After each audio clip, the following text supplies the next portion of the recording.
ಇತ್ತೀಚೆಗೆ ಭಾರತದ ಉದ್ಯಮಿ ಗೌತಮ್ ಅದಾನಿಯ ವಿರುದ್ಧ ಅಮೆರಿಕದಲ್ಲಿ ಒಂದು ಕ್ರಿಮಿನಲ್ ಕೇಸ್ ದಾಖಲಾಗಿತ್ತು, ವಂಚನೆ ಕೇಸ್ ದಾಖಲಾಗಿತ್ತು. ಭಾರತದಲ್ಲಿ ಅದಾನಿ ಗ್ರೂಪ್ ಕೆಲವು ವಿದ್ಯುತ್ ಯೋಜನೆಗಳಲ್ಲಿ ಹೂಡಿಕೆ ಮಾಡಬೇಕಾದ್ರೆ ಇಲ್ಲಿನ ಅಧಿಕಾರಿಗಳಿಗೆ ಲಂಚ ಕೊಟ್ಟಿದೆ. ಆ ಮೂಲಕ ಲಂಚ ಕೊಟ್ಟು ಟೆಂಡರನ್ನು ಪಡೆದುಕೊಂಡು ಅಮೆರಿಕದ ಇನ್ವೆಸ್ಟರ್ಸ್ಗಳಿಗೆ ವಂಚನೆ ಮಾಡಿದೆ ಎನ್ನುವಂತಹ ಆರೋಪ ಇತ್ತು. ಅಮೆರಿಕದ ನ್ಯೂಯಾರ್ಕ್ನ ಮ್ಯಾನ್ಹಟನ್ ಕೋರ್ಟ್ನಲ್ಲಿ ಅದಾನಿ ಮತ್ತು ಇತರರ ವಿರುದ್ಧ ವಂಚನೆಯ ಕೇಸ್ ದಾಖಲಾಗಿತ್ತು. ಇದಕ್ಕೆ ಸಂಬಂಧಪಟ್ಟಂತೆ ಮೋದಿ ಈವರೆಗೂ ಮಾತನಾಡಿರಲಿಲ್ಲ. ಭಾರತದಲ್ಲಿ ಬಿಜೆಪಿ ಮತ್ತು ಕಾಂಗ್ರೆಸ್ನ ವಿರುದ್ಧ ಅದಾನಿಯ ವಿಷಯವಾಗಿ ಫೈಟ್ ಆಗ್ತಿತ್ತು. ರಾಹುಲ್ ಗಾಂಧಿ ಅದಾನಿಯ ವಿಷಯ ಇಟ್ಕೊಂಡು ಬಿಜೆಪಿಯನ್ನ ಮೋದಿಯನ್ನ ಟಾರ್ಗೆಟ್ ಮಾಡ್ತಾ ಇದ್ರು.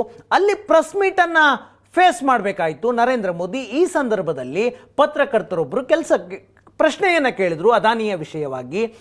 ಏಷ್ಯಾದ ಶ್ರೀಮಂತ ವ್ಯಕ್ತಿಗಳಲ್ಲಿ ಒಬ್ಬ ಆಗಿರುವಂತಹ ಮೋದಿ, ನಿಮ್ಮ ಆಪ್ತರೂ ಆಗಿರುವಂತಹ ಗೌತಮ್ ಅದಾನಿ ಕುರಿತು ಟ್ರಂಪ್ ಅವರ ಜೊತೆ ಏನಾದರೂ ಮಾತುಕತೆ ಆಯ್ತಾ? ಅದಾನಿಯ ವಿರುದ್ಧ ಆರೋಪ ಇದೆಯಲ್ಲ, ಅದರ ವಿರುದ್ಧ ಕ್ರಮ ತೆಗೆದುಕೊಳ್ಳಿ ಅಂತ ಟ್ರಂಪ್ಗೆ ನೀವೇನಾದರೂ ಮನವಿ ಮಾಡಿದ್ರ ಅನ್ನುವಂತಹ ಪ್ರಶ್ನೆ ಬಂತು. ಈ ಸಂದರ್ಭದಲ್ಲಿ ನರೇಂದ್ರ ಮೋದಿ ಅವರು ಉತ್ತರವನ್ನು ಕೊಟ್ಟರು.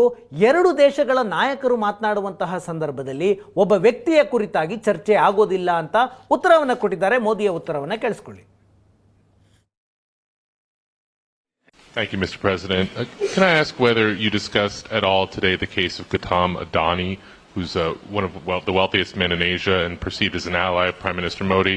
Prime Minister Modi, have you asked the President to take action on that case? Thank you.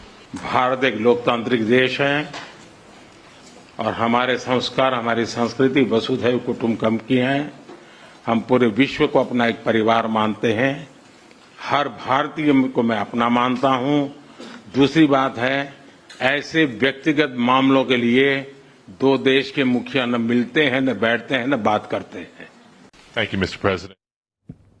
ಅಮೆರಿಕದ ಅಧ್ಯಕ್ಷ ಡೊನಾಲ್ಡ್ ಟ್ರಂಪ್ ಅವರು ಮೋದಿಯ ಜೊತೆ ಮಾತುಕತೆಯ ಸಂದರ್ಭದಲ್ಲಿ ಭಾರತಕ್ಕೆ ಒಂದು ಆಫರ್ ಅನ್ನು ಕೊಟ್ಟಿದ್ದಾರೆ. ಭಾರತಕ್ಕೆ 5ನೇ ತಲೆಮಾರಿನ F-35 ಯುದ್ಧ ವಿಮಾನವನ್ನು ಕೊಡ್ತೀವಿ ಎನ್ನುವಂತಹ ಘೋಷಣೆಯನ್ನು ಮಾಡಿದ್ರು. ಈ ಸಂದರ್ಭದಲ್ಲಿ F-35 ಮತ್ತು ಸುಖೋಯ್ 57 ಎರಡು ಯುದ್ಧ ವಿಮಾನಗಳು, ಒಂದು ಅಮೆರಿಕ ಅಭಿವೃದ್ಧಿಪಡಿಸಿರುವಂತಹ ಯುದ್ಧ ವಿಮಾನ, ಮತ್ತೊಂದು ರಷ್ಯಾ ಅಭಿವೃದ್ಧಿಪಡಿಸಿರುವಂತಹ ಯುದ್ಧ ವಿಮಾನ. ಈ ಎರಡು ಯುದ್ಧ ವಿಮಾನಗಳಲ್ಲಿ ಯಾವುದನ್ನು ಖರೀದಿ ಮಾಡಬೇಕು ಅನ್ನುವ ವಿಷಯದಲ್ಲಿ ಭಾರತ ಈವರೆಗೆ ನಿರ್ಧಾರ ಮಾಡಿಲ್ಲ. ಆದರೆ ಅಮೆರಿಕ ಮತ್ತು ರಷ್ಯಾ ಮಧ್ಯೆ ಪೈಪೋಟಿ ಇದೆ. ಭಾರತಕ್ಕೆ ನಮ್ಮ ಯುದ್ಧ ವಿಮಾನವನ್ನು ಮಾರಾಟ ಮಾಡಬೇಕು ಅಂತ. ಈಗ ಡೊನಾಲ್ಡ್ ಟ್ರಂಪ್ ಅವರು ಹೇಳ್ತಿದ್ದಾರೆ F-35 ಯುದ್ಧ ವಿಮಾನವನ್ನು ನಾವು ಮಾರಾಟ ಮಾಡೋದಕ್ಕೆ ಭಾರತಕ್ಕೆ ಸಿದ್ಧ ಇದ್ದೀವಿ ಅಂತ. ಈ ಹಿಂದೆ ಅಮೆರಿಕ F-16 ಯುದ್ಧ ವಿಮಾನವನ್ನು ಭಾರತಕ್ಕೆ ಮಾರಾಟ ಮಾಡೋದಕ್ಕೆ ನಿರಾಕರಣೆ ಮಾಡಿತ್ತು. ಈಗ ನಾವು F-35 ಯುದ್ಧ ವಿಮಾನವನ್ನು ಮಾರಾಟ ಮಾಡೋದಕ್ಕೆ ಸಿದ್ಧ ಇದ್ದೀವಿ ಅಂತ ಹೇಳಿದೆ. ಇದೇ ರೀತಿಯ ಆಫರ್ ರಷ್ಯಾದಿಂದಲೂ ಬಂದಿದೆ. ಸುಖೋಯ್ 57 ಖರೀದಿಯ ಆಫರ್ ರಷ್ಯಾದಿಂದ ಬಂದಿದೆ, ಮಾರಾಟ ಮಾಡ್ತೀವಿ ಅಂತ. 5ನೇ ತಲೆಮಾರಿನ ಯುದ್ಧ ವಿಮಾನ ಖರೀದಿಸೋದಕ್ಕೆ ಭಾರತಕ್ಕೆ ಆಸಕ್ತಿ ಇದೆ. ಇತ್ತೀಚೆಗೆ ರಫೇಲನ್ನು ಖರೀದಿ ಮಾಡಿದಾಗ ದೊಡ್ಡ ವಿವಾದ ಆಗಿತ್ತು ಭಾರತದಲ್ಲಿ. ರಫೇಲ್ 4.5ನೇ ತಲೆಮಾರಿನ ಯುದ್ಧ ವಿಮಾನ, ಅಡ್ವಾನ್ಸ್ಡ್ ಯುದ್ಧ ವಿಮಾನ ಬೇಕು, ಅತ್ಯಾಧುನಿಕ ಸಾಮರ್ಥ್ಯ ಇರುವ ಯುದ್ಧ ವಿಮಾನ ಅಂದರೆ ಈಗ 5th ಜನರೇಷನ್ ಸುಖೋಯ್ 35 ಮತ್ತು ಸುಖೋಯ್ 57 ಮತ್ತು F-35 ಯಾವುದನ್ನು ನಿರ್ಧಾರ ಮಾಡಬೇಕು ಅನ್ನೋದು, ಭಾರತ ಯಾವುದನ್ನು ಖರೀದಿ ಮಾಡಬೇಕು ಅನ್ನೋದನ್ನು ನಿರ್ಧಾರ ಮಾಡಿಲ್ಲ. ಭಾರತ ತನ್ನದೇ ಆದಂತಹ ತೇಜಸ್ ಆಮ್ಕಾ ಅನ್ನುವ ವಿಮಾನವನ್ನು ಅಭಿವೃದ್ಧಿ ಪಡಿಸ್ತಾ ಇದೆ. ಅದಿನ್ನೂ ಇನಿಷಿಯಲ್ ಸ್ಟೇಜಲ್ಲಿದೆ. 2036ರವರೆಗೆ ಅದು ಅಭಿವೃದ್ಧಿ ಆಗೋದಕ್ಕೆ ಸಾಧ್ಯ ಇಲ್ಲ. ಇಂಥ ಸಂದರ್ಭದಲ್ಲಿ ಚೀನಾ J-35 ಅನ್ನುವಂತಹ ಯುದ್ಧ ವಿಮಾನವನ್ನು ಅಭಿವೃದ್ಧಿಪಡಿಸಿಯಾಗಿದೆ. ಅದನ್ನು ಪಾಕಿಸ್ತಾನಕ್ಕೂ ಕೊಡ್ತೀವಿ ಅಂತ ಹೇಳಿದ್ದಾರೆ. ಇಂತಹ ಸಂದರ್ಭದಲ್ಲಿ ಡೊನಾಲ್ಡ್ ಟ್ರಂಪ್ ಅವರು ಭಾರತಕ್ಕೆ ಆಫರ್ ಮಾಡ್ತಾ ಇದ್ದಾರೆ. ಟ್ರಂಪ್ ಅವರು ಏನು ಹೇಳಿದ್ರು ಕೇಳ್ಕೊಂಡು ಬನ್ನಿ.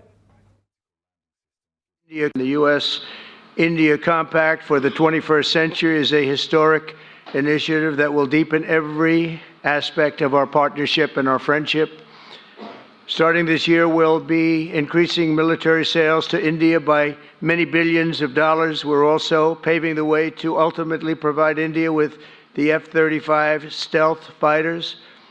In 2017, my administration revived and reinvigorated